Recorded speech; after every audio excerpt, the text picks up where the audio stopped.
Je me présente, Nina. Je me définirais comme un couteau suisse. Je suis actuellement accessoiriste, styliste et créatrice de base. Là, actuellement, sur le jour, j'habille les filles. La thématique des années 70, c'est pas une thématique si simple que ça.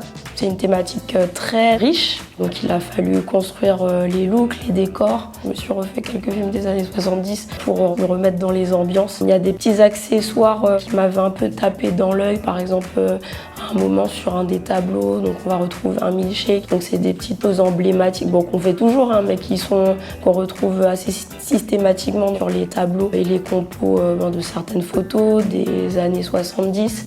Il faut aussi raconter une histoire aux spectateurs et pour raconter cette histoire-là, il faut balancer des émotions et pour moi, la mise en scène, c'est vraiment très important. Et pour moi, comme pour Mathieu, je pense, et Sabine, c'est vraiment important d'avoir une dynamique d'équipe. Donc j'ai pas mal échangé d'abord avec Sabine, bien sûr, et Mathieu.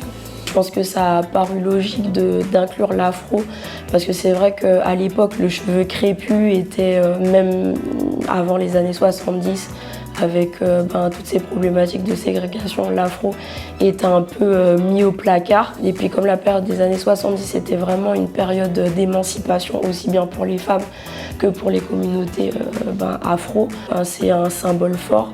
Pour la suite, pour le jeu, que de bonnes choses. Garder cette petite pointe de folie. Je me suis bien amusée aussi sur ce shooting.